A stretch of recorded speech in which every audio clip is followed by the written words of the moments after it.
Bonjour à tout le monde, amis de l'histoire et du roman historique. Donc la semaine dernière, nous étions avec Shakespeare, Will le Magnifique de Stephen Greenblatt, donc un Britannique. Donc ça, c'est donc la partie historique, hein, c'est un récit historique. Donc j'avais lu les passages. Donc là, on en vient à son application, en quelque sorte. Donc c'est un roman dont la base historique est le monde shakespearien. Donc ça s'appelle Le sang de Shakespeare, de Eva Prudhomme. Et donc je vais vous lire le quatrième de couverture, on appelle ça. Donc Londres, 1587, deux Français. Donc Virgile et son frère, et son fidèle ami Pierre sont témoins d'un double meurtre dans une auberge. Donc c'est le thème des romans historiques, enquête policière, quoi. Donc c'est la grande vogue. Peu après, il sauve in extremis une jeune écossaise, Rosalinde, que tout semble accuser. Pourtant, les deux détectives sont déjà convaincus de son innocence. Pire, la belle court un véritable danger. Les voilà soudain plongés dans une enquête trépidante pour démasquer l'assassin et découvrir la réelle identité de Rosalinde, qu'elle-même ignore. Ils devront espionner les différents suspects, sillonner Londres, du palais de Whitehall au bas-fond de South Bank, jusqu'au quartier de Shoreditch, où se dresse le tout premier théâtre anglais. Dans leur investigation, ils seront aidés par un jeune acteur d'une vingtaine d'années, un certain William Shakespeare, qui ne reste pas insensible au charme de l'énigmatique écossaise. Mais leur amour est-il possible? Le sang de Shakespeare est un polar historique captivant qui, grâce à son intrigue ciselée, à son rythme soutenu, à ses multiples rebondissements, séduira les amateurs de romans policiers. Les détails historiques, habilement distillés et fondés sur un rigoureux travail de documentation, nous immergent de manière inédite dans l'Angleterre élisabéthaine et le théâtre de Shakespeare. Les férus du barde de Stanford savoureront les clins d'œil faits à l'œuvre ou redécouvriront de manière ludique ses plus célèbres pièces. Eva Prudhomme est enseignante et a déjà publié plusieurs livres qui, comme celui-ci, mêlent admirablement histoire et fiction. Certains sont destinés aux adolescents, tels ceux de la série Rendez-vous, chez Rajo Éditeur, déjà paru, Rendez-vous à Venise, Rendez-vous sur le Nil. Les autres, intitulés Meurtre à la Saint-Barthélemy, chez Flammarion en 99, et Le Testament du Titien, Flammarion 2001, J'ai lu 2003, sont des polars historiques qui narrent les précédentes aventures parisiennes puis vénitiennes de Virgile et Pierre, les héros du sang de Shakespeare. Voilà, donc c'est une série un peu. Donc c'était publié quand cette histoire? Ça c'est aux éditions du Rocher, hein. Donc c'était publié en 95, donc c'est pas tout neuf. Donc ça c'est la grosse édition, hein, aux éditions du Rocher, roman historique polar, hein, voilà. Donc ça se trouve assez facilement sur internet en location par exemple. Donc page 65, Mistress Munjoy visite Londres. Alors, page 65. 65, qu'est-ce que c'est? D'accord. Rosalinde et Mistress Munjoy avaient été installées dans la chambrette du second étage. La nourrice avait passé une nuit agitée. Sa blessure s'était ouverte. Elle avait perdu du sang. Rosalinde, elle, avait dormi d'un sommeil sans agitation ni rêve. Pourtant, au matin, elle s'était réveillée fiévreuse. À cause de sa faiblesse, elle demeura ce jour-là au cottage, sous la bonne garde de Lisette. Cependant, malgré son bras mal en point, la nourrice, escortée des Français, prit le chemin du Merchant of Venice. Du reste, tous avaient estimé prudent que la demoiselle n'accompagnât pas la vieille. La présence de deux femmes à l'accent écossais dans son établissement aurait mis la puce à l'oreille de l'aubergiste. Il risquait de le reconnaître sous leur masque. Le billet laissé par celui qu'on avait baptisé numéro 2 employait le pluriel. Venez masquer avec un S, précisa-t-il. Toutefois, après le meurtre de la veille, la méfiance s'imposait. Si la rencontre se révélait être un guet-apens, du moins Rosalinde n'y choisirait-elle pas. N'y choirait-elle pas. La matinée était fraîche, d'une froidure sèche et vivifiante. Le vent avait poussé les nuages vers d'autres cieux, et il n'était pas désagréable de cheminer sous le soleil de février.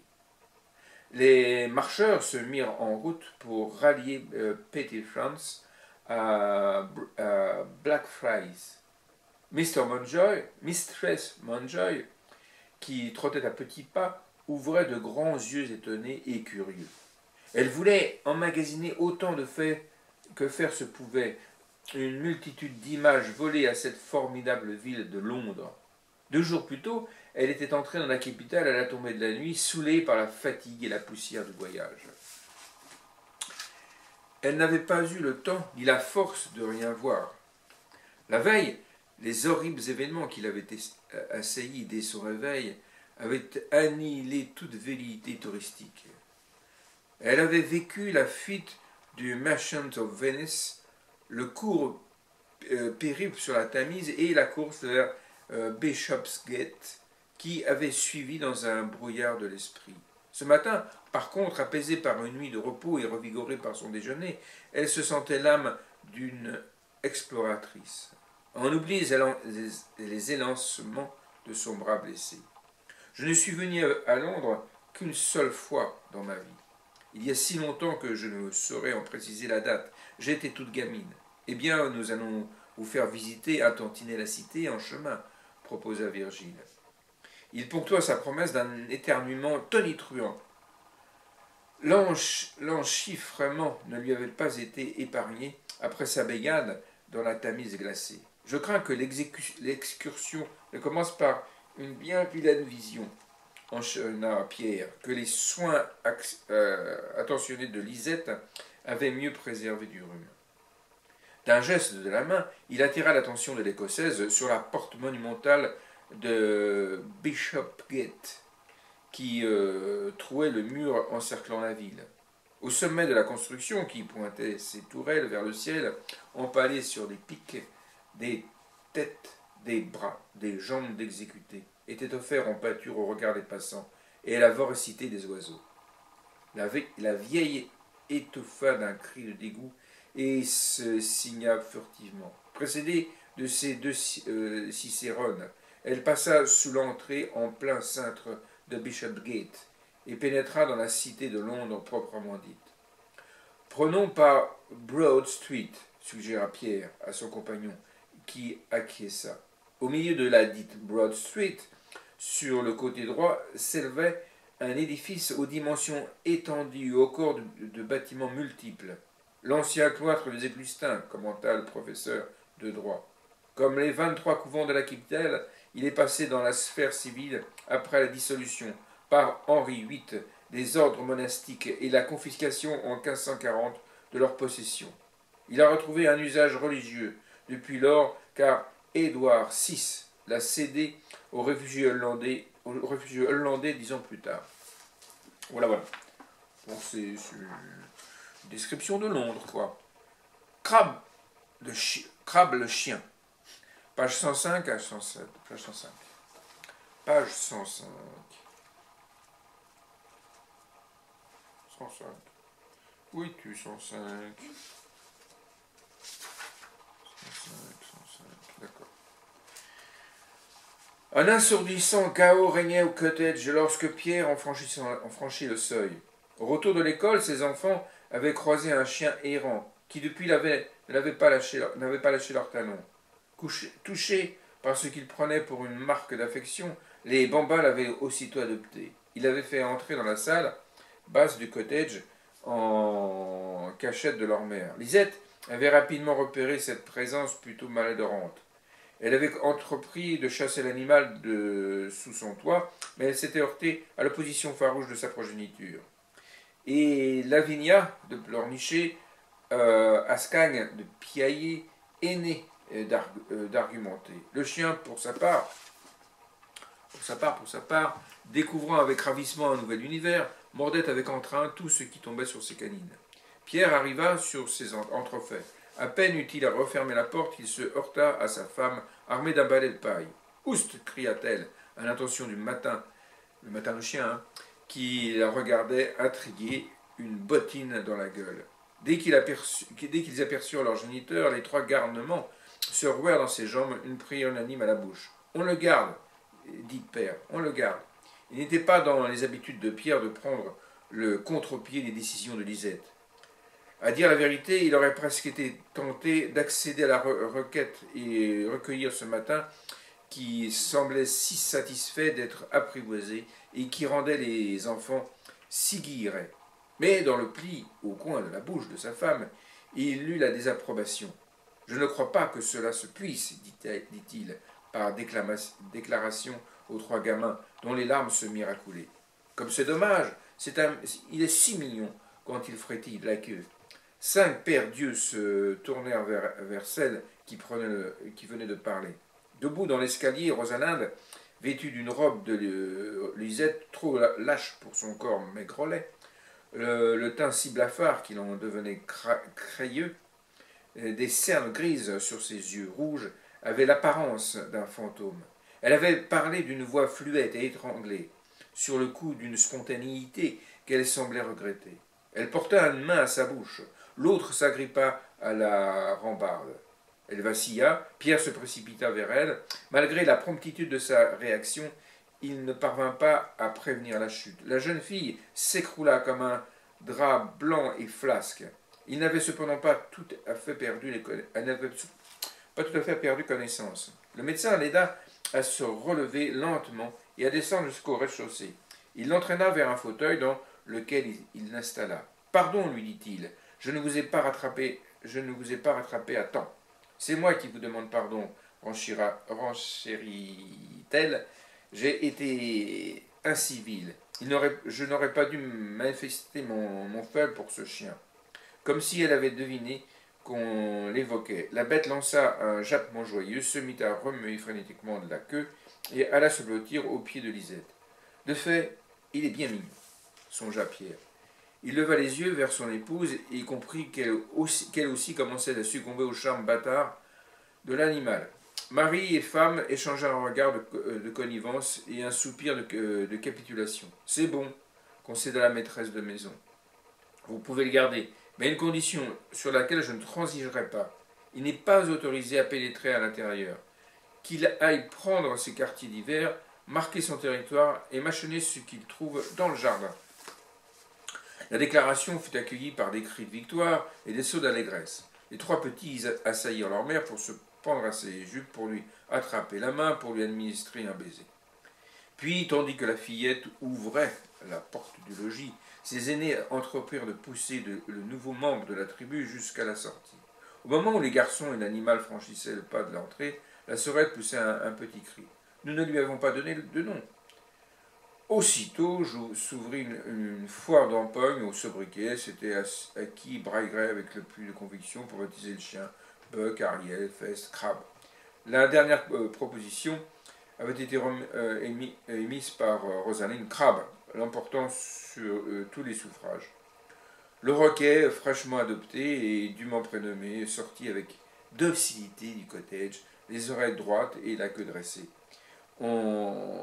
En procession à la suite, Aîné, Ascagne et Lavinia, pour les mères, avaient emmitouflé dans plusieurs épaisseurs de laine.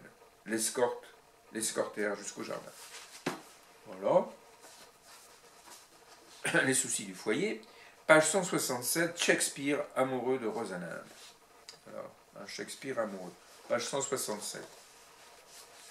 Bon, c'est de la pure romance, hein, parce qu'on ne sait pas trop ce qu'il faisait à l'époque, le père Shakespeare. Alors, ce qui est pratique pour le romancier. Virgile et William se précipitèrent vers leur cottage. Quand ils tournèrent l'angle de la bâtisse, ils aperçurent au travers des ténèbres un petit groupe agglutiné sur le pas de la porte. Ils identifièrent la silhouette de Lisette, entourée de ses enfants et de 3 ou 4 voisins. Parmi eux, le témoin de la noyade, dont les habits découlinaient de gouttes grises. Ils fondurent sur la femme de Pierre. Que s'est-il passé? Un drame. Rosalinde? Elle a été retrouvée dans le cours de l'eau là-bas, notre grand canal. D'un geste très brutal, Shakespeare fendit la grappe humaine qui bouchait l'entrée et se rua à l'intérieur de la demeure.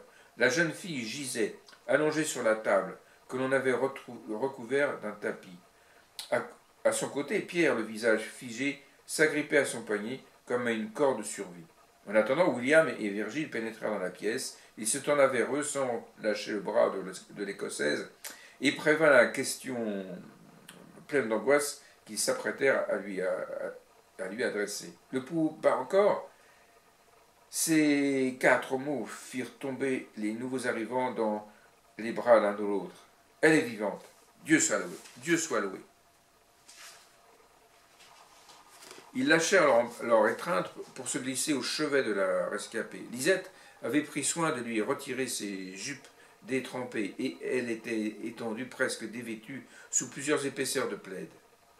Une épaule nue dépassait des couvertures. Sa peau translucide réfléchissait les flammes du feu dansant dans l'âtre. Pour une raison que seul l'amour pouvait expliquer, William fut à ce point saisi de cette épaule qu'un violent désir d'y déposer un baiser l'ébranla. Il contint sa pulsion. Mais sa main vint effleurer l'irrésistible épaule. Ce contact provoqua un léger frémissement dans le corps de Rosalinde. Le jeune homme retira sa main comme si on l'avait brûlé. Pierre resserra la pression des poignets sur la veine bleutée du poignet. Plusieurs interminables secondes s'écoulèrent avant qu'il ne déclare « Je crois qu'elle est sauvée ». L'annonce enivra tant Shakespeare qu'il demeura sans voix. Il s'assit sur le tabouret au chevet de la presque noyée. Le visage de son aîné était d'une pâleur lunaire. De son aimé, pardon, était d'une pâleur lunaire. Et ses cheveux mouillés, encore mêlés de mousse et de limon, collaient à son front, à ses joues, à son cou. Elle avait été rincée de ses couleurs. Elle était devenue comme l'eau transparente. Il ne lui restait que la lumière, elle rayonnait doucement. Virgile dut reconnaître qu'elle était belle, plus que belle, touchante. Il comprit pourquoi Shakespeare, qui avait été capable de déceler cette qualité rare, était aussi soudainement tombé amoureux d'elle. Tandis que le comédien demeurait assis à admirer le visage immobile de sa amie, Pierre lâcha son pouls et attira son ami à l'écart.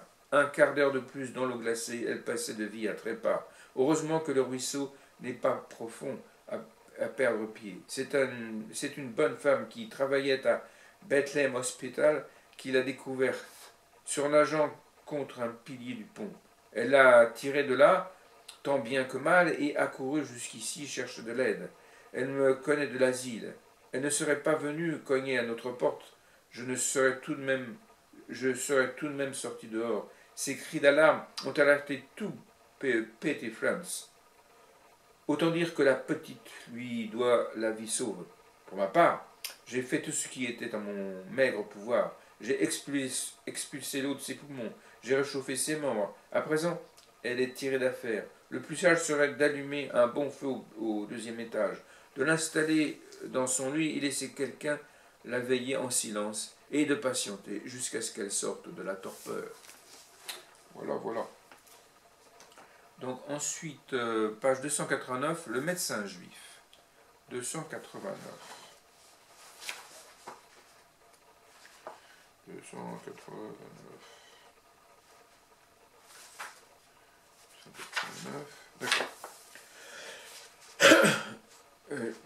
Hall Jury était une petite rue perpendiculaire à la commerçante Shipside. Le docteur Shylock y résidait, comme au Moyen-Âge ses ancêtres. Il reçut Pierre sans témoigner la moindre surprise de sa visite impromptue. Pour entrer en matière, le Français posa à son collègue une question qui le turlupinait depuis leur rencontre. Je croyais, commença-t-il, que vous et vos coreligionnaires étiez interdits de séjour dans le royaume. En face de lui, son interlocuteur esquissa un sourire triste. Nous le sommes officiellement, en effet, depuis que le roi Édouard Ier nous a expulsés d'Angleterre en 1290. Mais depuis l'eau a coulé sous les ponts, sous le London Bridge, sur les ponts. Désormais, officiellement, on accepte notre présence, à condition que nous conduisions en convertis et que nous pratiquions nos rites sans ostentation.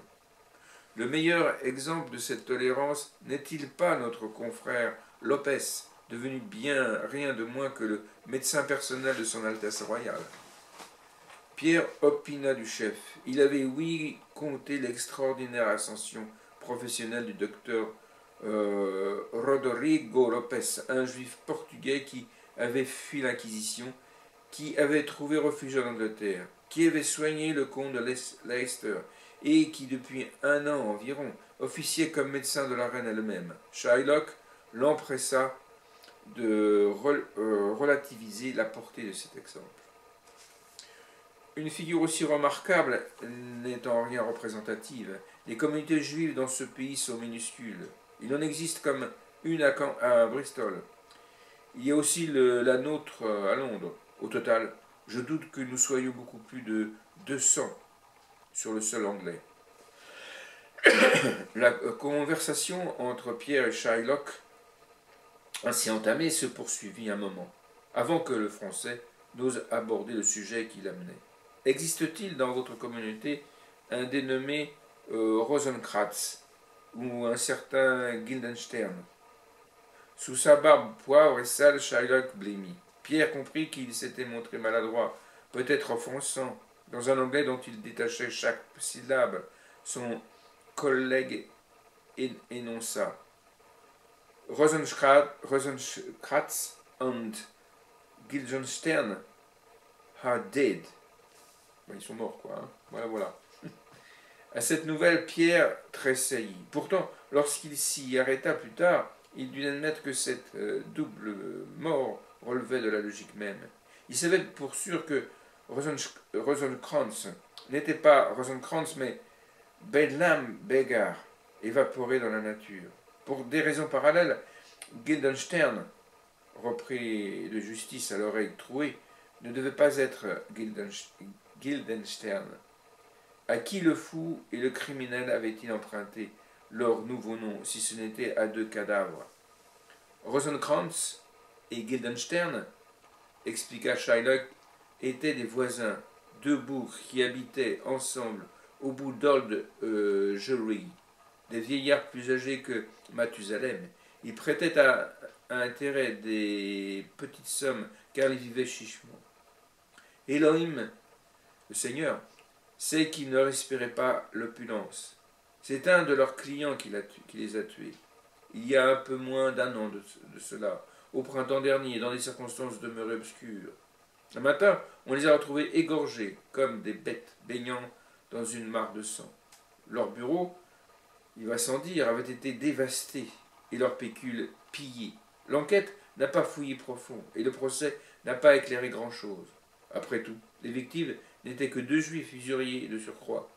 Quoi qu'il en soit, le coupable, mais tout laisse à supposer qu'il n'a pas agi seul, a échappé au gibet de Tyburn.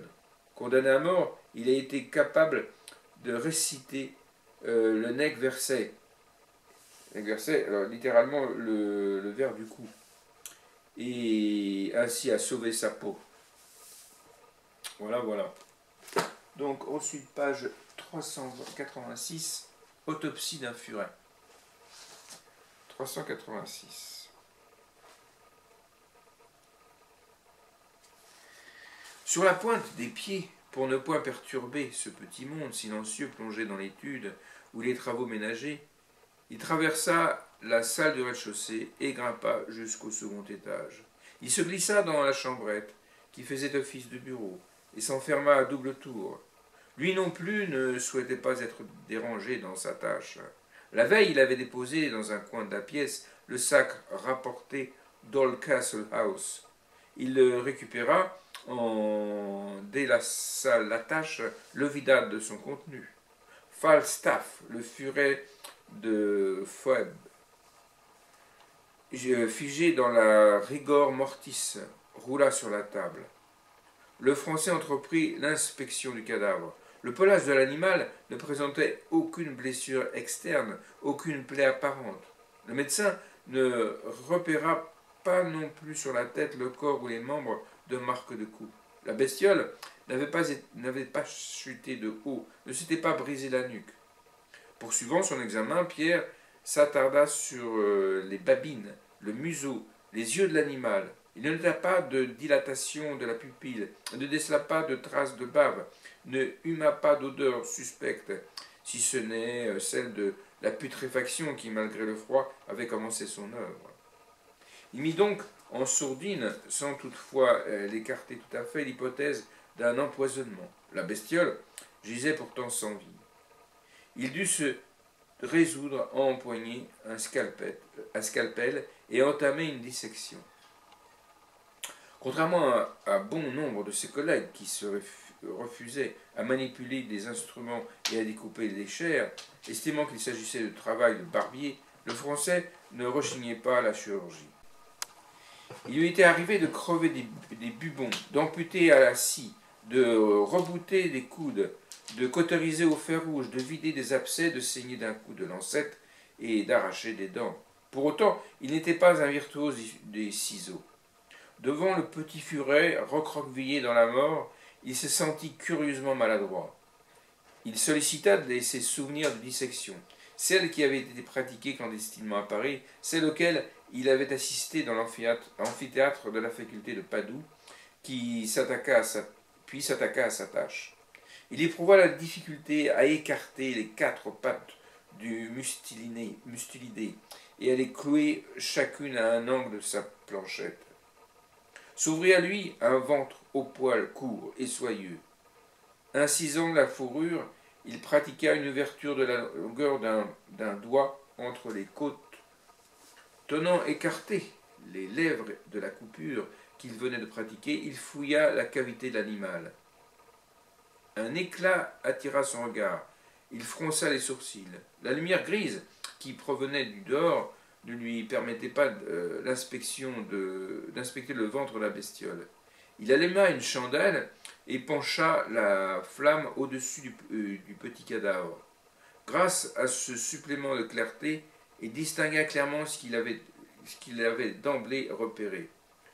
Une pique minuscule avait perforé la paroi de l'estomac.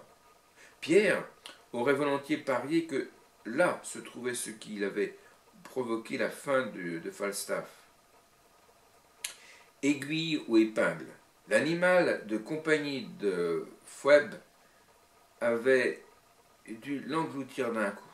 La chose ne l'avait pas étouffé en se plantant dans l'œsophage, elle l'avait tué en déchirant l'estomac. La chose. Le médecin s'empara d'une pincette pour arracher l'épingle à la viscère. Il avait retiré assez d'échardes aux pieds de ses enfants ou de flèches aux bras de blessés pour opérer l'extraction en un tour de main.